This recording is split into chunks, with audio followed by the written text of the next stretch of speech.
یہ قسم کے الفاظ سے اشتعال دلایا ہی کرتے ہیں۔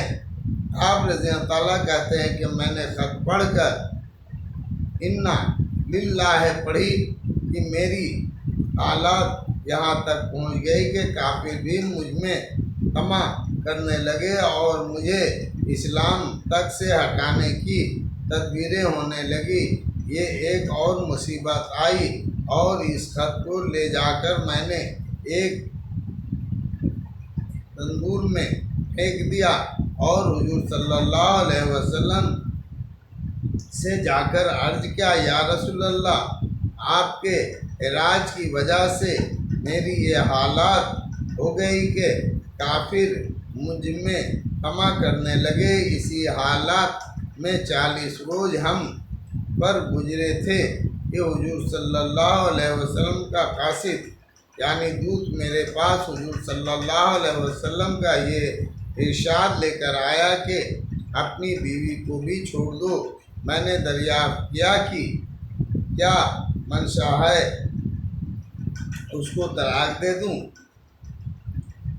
کہا نہیں،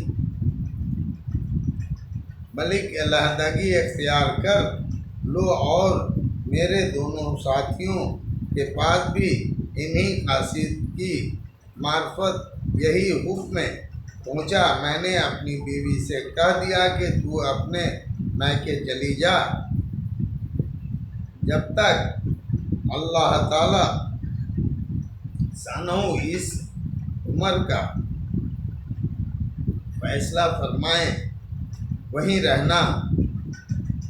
ہلال بن امیہ رضی اللہ تعالیٰ کی بیوی حضور صلی اللہ علیہ وسلم کے خدمت میں حاضر ہوئی اور عرض کیا کہ ہلال بالکل بوڑھے شخص ہیں، کوئی خبر گیری کرنے والا نہ ہوگا تو ہلاک ہو جائیں گے۔ اگر آپ اجازت دیں اور آپ کو گرانی نہ ہو تو میں کچھ کام کاج ان کا کر دیا کروں۔ حضور صلی اللہ علیہ وسلم نے فرمایا، مضائقہ نہیں لیکن صحبت نہ کریں۔ انہوں نے عرض کیا، یا رسول اللہ، اس چیز کی طرف تو ان کو مولا بھی نے جس روز سے یہ واقعہ پیش آیا آج تک ان کا وقت روتے ہی گزرا ہے۔ آپ کہتے ہیں کہ مجھ سے بھی کہا گیا کہ ہلال کی طرف تو بھی اگر بیوی کے خدمت کی اجازت لے لے تو شاید مل جائے۔ میں نے کہا، وہ بوڑھے ہیں، میں جوان ہوں، نہ معلوم مجھے کیا جواب ملے، اس لیے میں جرأت نہیں کرتا۔ غرض اس حال میں 10 روز اور گزرے کہ ہم سے بات چیت میل جول چھوٹے ہوئے 50 دن ہو گئے۔ 50ویں دن کی صبح کی نماز اپنے گھر کی چھت پر پڑھ کر میں نے نہایت غمگین بیٹھا ہوا تھا۔ زمین مجھ پر بالکل تنگ تھی اور زندگی دوبھر ہو رہی تھی کہ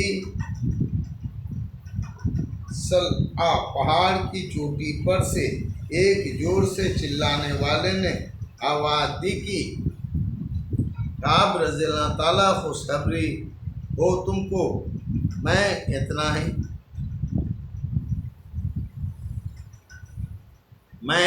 ہی سن کر سجدے میں گر گیا اور خوشی کے مارے رونے لگا اور سمجھا کہ تنگی دور ہو گئی۔ حضور اقدس صلی اللہ علیہ وسلم نے صبح کی نماز کے بعد ہماری معافی کا اعلان فرمایا، جس پر ایک شخص نے تو پہاڑ پر چڑھ کر زور سے آواز دی کہ وہ سب سے پہلے پہنچ گئیں۔ اس کے بعد ایک صاحب گھوڑے پر سوار ہو کر بھاگے ہوئے آئے۔ میں جو کپڑے پہن رہا تھا وہ نکال کر بشرت دینے والی کی نذر کر دیا۔ خدا کی قسم ان دو کپڑوں کے سوا اور کوئی کپڑا اس وقت میری ملک میں نہ تھا۔ اس کے بعد میں نے 2 کپڑے مانگے ہوئے پانے اور حضور صلی اللہ علیہ وسلم کی خدمت میں حاضر ہوا۔ اسی طرح میرے دونوں ساتھیوں کے پاس بھی خوشخبری لے کر لوگ گئے۔ میں جب مسجد نبوی میں صلی اللہ علیہ وسلم میں حاضر ہوا تو وہ لوگ جو خدمت اقدس میں حاضر تھے مجھے مبارکباد دینے کے لیے دوڑے اور سب سے پہلے ابو طلحہ رضی اللہ عنہ نے بڑھ کر مبارکباد دی اور مصافحہ کیا جو ہمیشہ ہی یادگار رہے گا۔ میں نے حضور صلی اللہ علیہ وسلم کی بارگاہ میں جا کر سلام کیا تو چہرہ انور کھل رہا تھا اور انوار خوشی کے چہرے سے ظاہر ہو رہے تھے۔ حضور اقدس صلی اللہ علیہ وسلم کا چہرہ مبارک خوشی کے وقت میں چاند کی طرح سے چمکنے لگتا تھا۔ میں نے عرض کیا یا رسول اللہ، میری توبہ کی تکمیل یہ ہے کہ میری جائیداد جو ہے وہ سب اللہ کے راستے میں صدقہ ہے کہ یہ ثروت کی اس مصیبت کا سبب بنی تھی۔ حضور صلی اللہ علیہ وسلم نے فرمایا کہ اس میں تنگی ہوگی، کچھ حصہ اپنے پاس بھی رہنے دو۔ میں نے عرض کیا کہ بہتر ہے خیر کا حصہ رہنے دیا جائے۔ مجھے سچی ہی نے نجات دی، اس لیے میں نے عہد کر لیا کہ ہمیشہ ہی سچ بولوں گا۔ فائدہ یہ ہے صحابہ کرام کی اطاعت اور دینداری کا اور اللہ کے خوف کا نمونہ۔ ہمیشہ جنگ میں یہ حضرات شریک رہے۔